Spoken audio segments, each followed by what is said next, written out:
Hey guys, thanks for watching Rick's Creations. Today I'm going to be offering a little bit of help for all the mess I went through trying to get my E REVO, or basically any RC truck set up with FPV.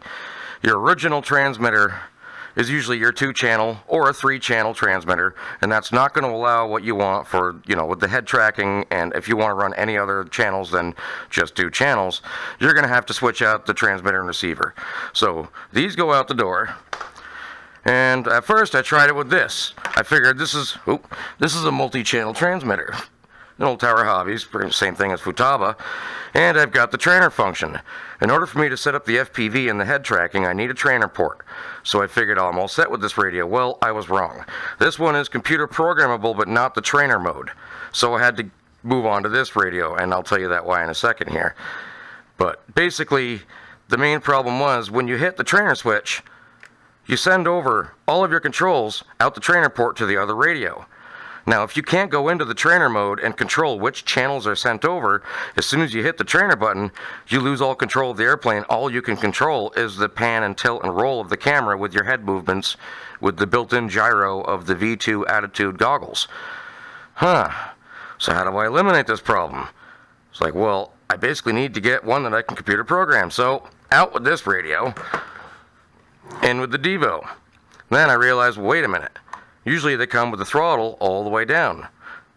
I needed it in the middle position so I have forwards and reverse, and then isolate the steering on the other channel. For ailerons, your left and right. And the funny thing is, when I first got this, I looked at my friends and said, cool, comes complete with head tracking. He's like, cool, do you know what that is? I'm like, nope, but I bet it's wicked cool. I had no clue what it was. So I, of course I Googled it. I'm like, really? You can control the camera by moving your head? Oh, I definitely bought the right goggles. I was so glad when I heard that. So I was like, it goes in through the trainer port, huh? I'm watching the videos and how they hook them up on radios, and I'm like, all right, well, I got this, Tower Hobbies radio, and that's got the trainer port in the back. I got this trainer cable that came with my flight simulator. It's got the square port, but it's got square on this end. And it's got some crazy little plug connector thing, and so I'm like, well, that kind of might work. Maybe I could use these. So I ordered this cable. This is the one that's got the right plug for the goggles, and then this is the plug for the trainer port. It's like, here we go. I'm all set to go. But then you lose control. When you hit the trainer port, you only have control of the camera. Then you lose control of the plane because you can't program it on this one. I was like, so that don't work. Oh, my frickin' God. What am I going to do? So I ended up ordering the other one and going with this one. Now, with this radio right here, if you have with this radio right here, you're going to have to buy an adapter plug that switches from stereo to mono. If your plug looks like this, that's a stereo plug. I didn't know that at first. Like, whatever, I don't know what the difference was. This is mono. So in order to use that, this cord into here, it's not going to register. I had a heck of a time figuring this all out. You plug this into your goggles, you plug this into the trainer port with this on it, and then you're in business. Oh my God, you wouldn't believe the haggle I had to go through. I'm like, I gotta get this cord, I gotta get this cord. I gotta get this, wait a minute, that's not a cord, that's not gonna work. There's too many cords, I don't know what to do. So this video is basically 2 parts with the FPV setup and also how to hook up another radio into a 2-channel truck, basically. To switch the stick mod, there's a screw in the back behind, which I'll show you in a second. Now, whenever you take these apart, and if you're not gonna use this, if you're going to set up the head tracking on a Devo 7 and you're going to use it in airplane mode, or basically I have this in airplane mode, but if you're going to have the throttle position all the way down and you don't need reverse, skip this part of the video to the next part. But this is the part that I had to do. Alright, this is the part where I speed the video up.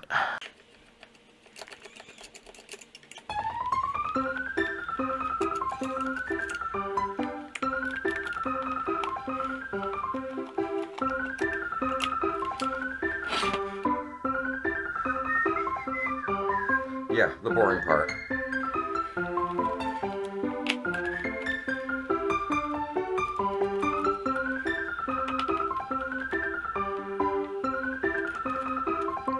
Now, anytime you're ever taking a transmitter apart, the first thing you should do is take the batteries out of it. So let's remove those. Sutures.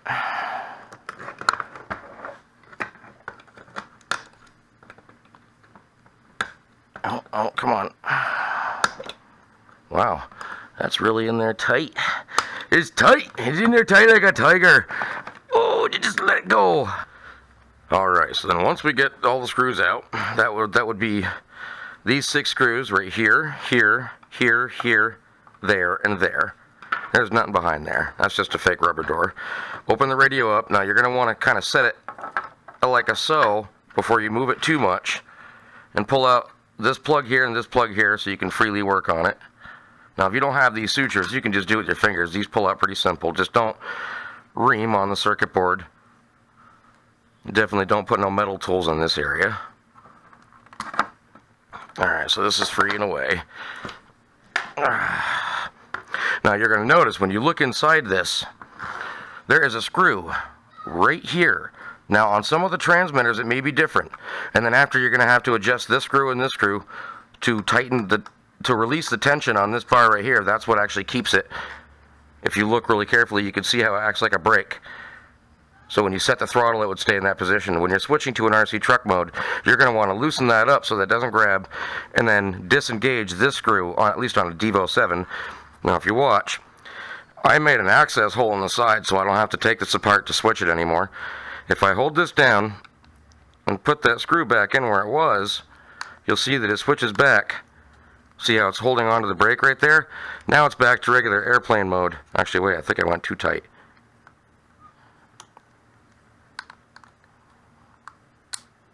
There we go. Yeah, I went into it. You want it underneath, just like that. It's getting darker outside. I'm going to actually have to turn the light on so we can see what we're talking about here. Hopefully that helps with the lighting a little bit better. That is this screw right here on the side. Now you can see that this spring-loaded brake mechanism is sitting on top of the screw now, so this doesn't stay in the center position anymore. Now we're back to like regular airplane mode.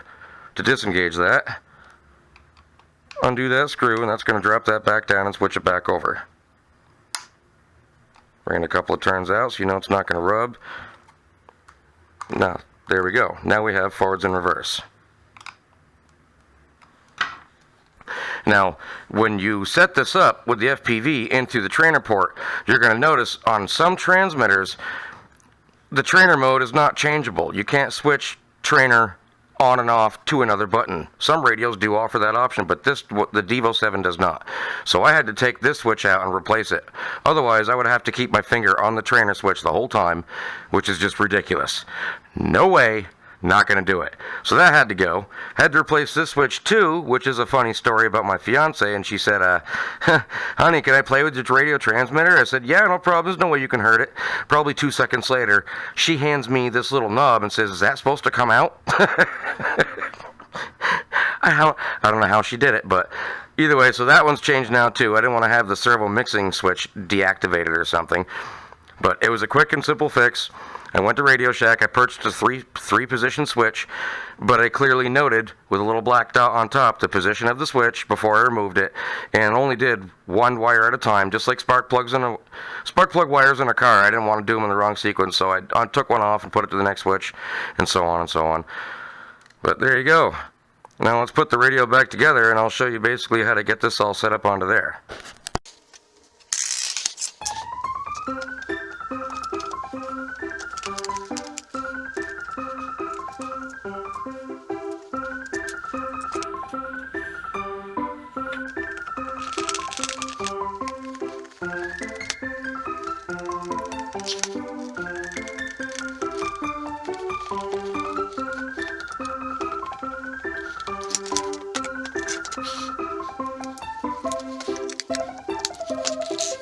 Alright guys, now this is the part on programming the trainer switch like I was talking about.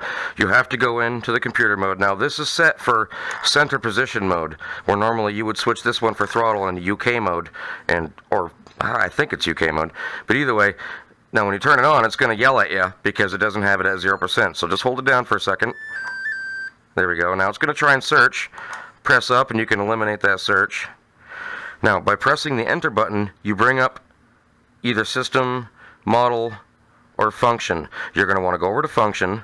Now hit enter. Come down. There's your reverse switches and everything. If you want to reverse your channels, that's where you want to go into function mode. Sub trim, throttle hold, throttle curve, gyro. Where is it? Where is it? Where is it? Trainer. Oh, there it is, trainer. Okay, so you go to trainer. Hit enter.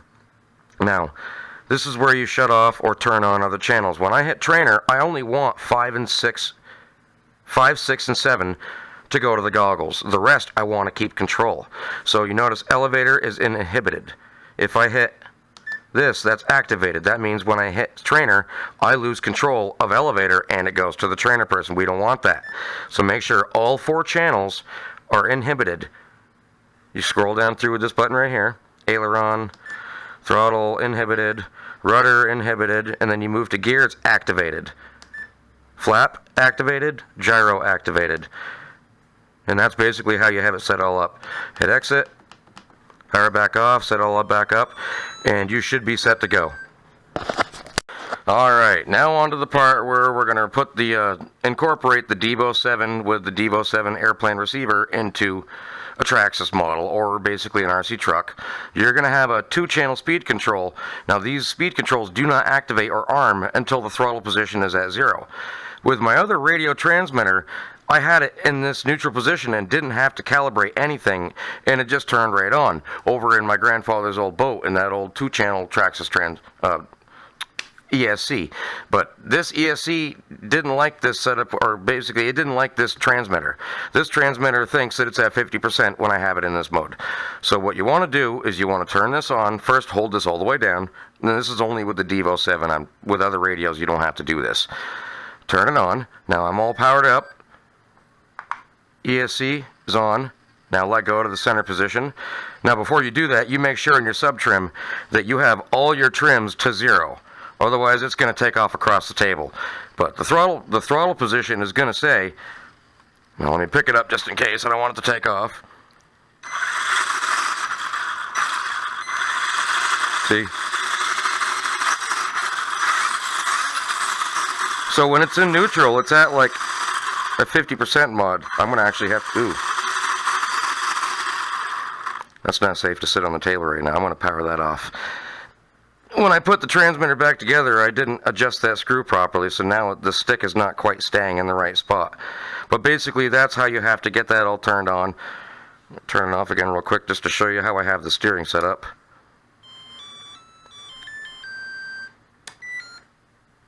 Oh, that's right. You got to hold it all the way down.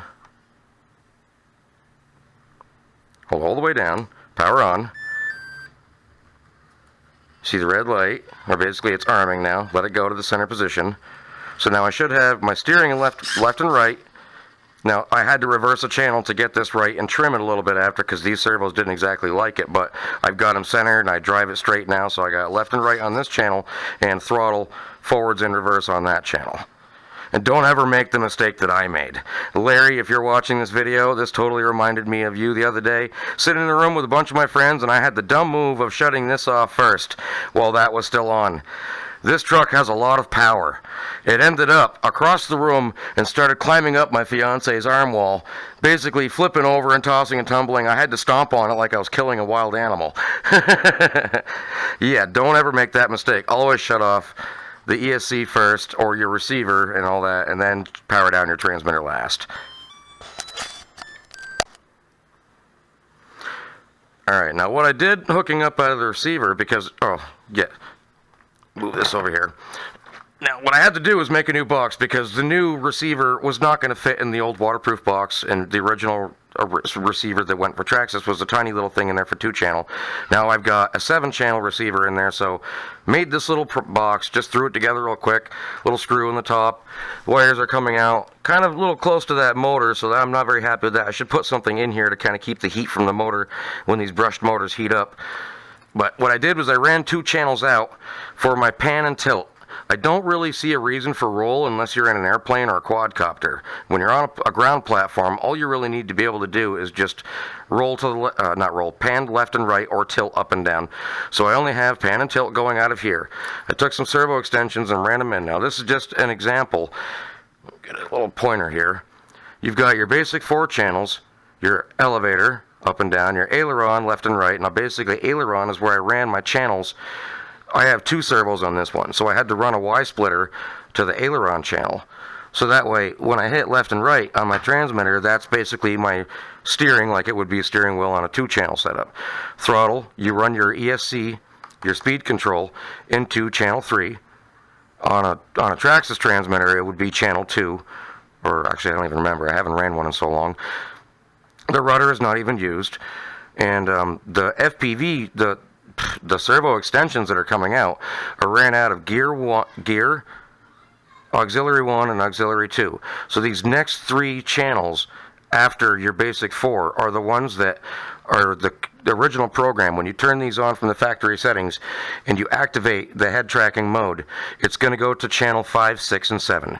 You can program the goggles for other channels, but you can't go below that. You can't go to like channel 3 and 4 or 1 and 2 or anything like that, which kind of sucks, but it's better anyways because you need those channels for operating your vehicle. It makes sense.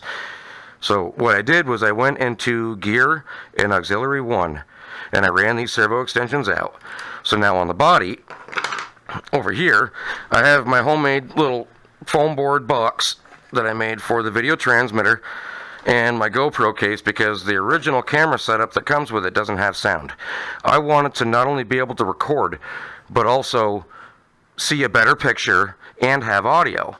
So with the GoPro or the Mobius, you can go in this way and hook up through your video picture. Then you also have your sound too. So you can put your goggles on, have control of the camera, and put a headset on and also hear what this vehicle is hearing, whatever platform you have it on. So on this one, I've only got the pan and the tilt. I've eliminated the roll. Like I said, you really don't need that. What I did on my little box here, I made my nice custom immersion RC stickers that perfectly match the E REVO, ironically. I added a cooling fan because I noticed driving around inside the house, normally a video transmitter is mounted near the motor or somewhere outside on an airplane to keep it cool. Well, in this situation, I wanted it kind of snowproof in case I had stuff coming up from my tires and slopping on there. I didn't want it to get wet and get destroyed. So I mounted it inside this box. Now, I have it really precariously close to this LiPo battery. When I drove it for about 4 minutes inside my house the other day, this thing was so hot I could barely touch it. It scared the hell out of me. So I tore the battery out of there real quick, and immediately, the next day, went to Radio Shack and got a little 12-volt cooling fan. And what I did was I ran the power for this into the same exact power into a Y harness. So on a cool day, I can deactivate it so I'm not draining my battery so much, but it runs off the same power supply as the video transmitter. And it pushes some serious air with 12 volts. That's definitely the perfect size fan for it. I was trying to find a smaller one, but that's all they had at the time. So I've got this all set up with my antenna this way. If it rolls over, it's just going to roll like that. I'm not going to be snapping my antenna off while it's powered up. That would be a disaster. And oh, that brings up another thing. To anybody watching this video new to FPV, do not turn on your video transmitter without your antenna on there. I've heard that it will fry it. I haven't found out the hard way, but I guess a lot of other people have. This is the cover I made with some little, wire connectors that go from the brushless motor to an ESC. I figured they're perfectly round barrel things that are spring loaded, so they fit just right into these holes. If I'm out, in the snow, and I want no snow to get in there, and I deactivate my fan because it's cold enough, I just put the cover on, and I'm good to go. That does go down further, but there we go. And that's totally watertight.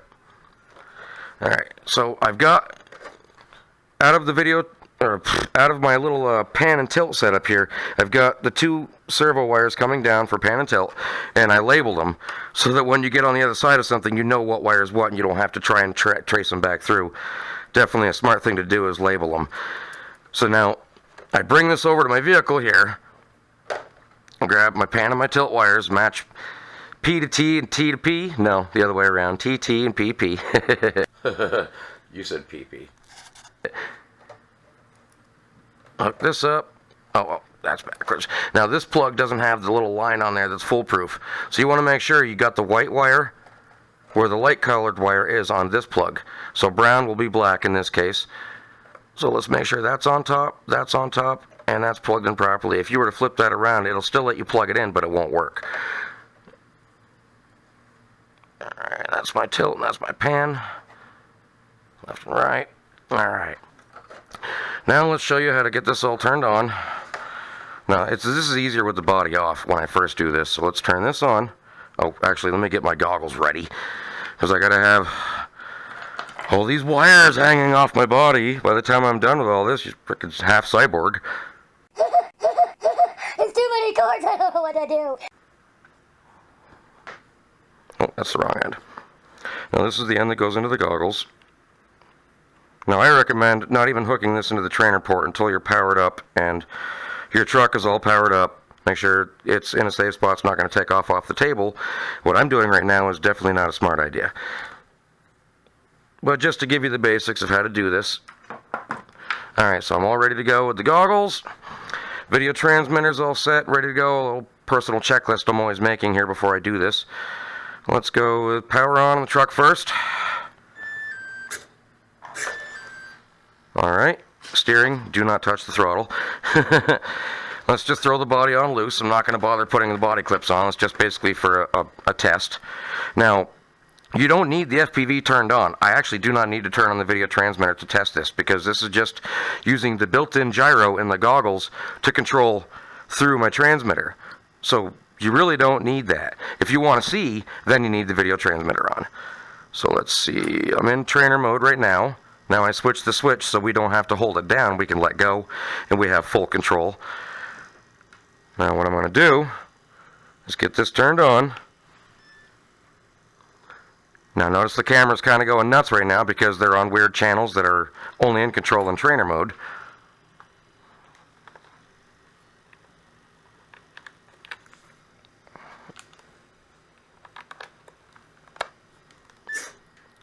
Alright, notice the camera just jolted forwards. Now, set your controller down. Make sure your goggles are in a straight, level position. Now you activate this button right here by just pressing it for a second. You'll hear the beep. Now let it go. Now notice, I'm completely in control. Left, right, up, down.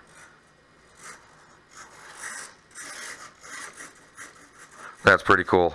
It makes a huge difference when you're driving this thing and you don't have to worry about controlling the vehicle with your hands, or controlling the camera with your hands and having your hands freed up, your thumbs freed up for driving the truck. Definitely the best way to go. And whatever you do, when you open these out of the box and you're out in a big sunny field, or even if you're in your vehicle, or even if you're in your house and you have the sun shining in your windows, do not leave these sitting so the sun can sit there and shine on these lenses. It will destroy the LCD screen inside. Some of the goggles may allow that, but I was warned that, and it's clearly written right on the package. But if you're like me, you just grab the plastic and tear it off, and I didn't even read it, even though it said in big letters, warning. I was actually watching a YouTube video on how to hook it up, and that's when I discovered that that's what that sticker said. So whatever you do not let the sun shine on those. The light is too bright. Well, that's it for today. Thanks for watching. Definitely want to send a big old thank you to Horizon Hobby and Ready Made RC for definitely being there for me and helping me out with whatever I needed for it. The audio, video, out cable, and also the immersion RC stuff. Definitely thank you very much, guys.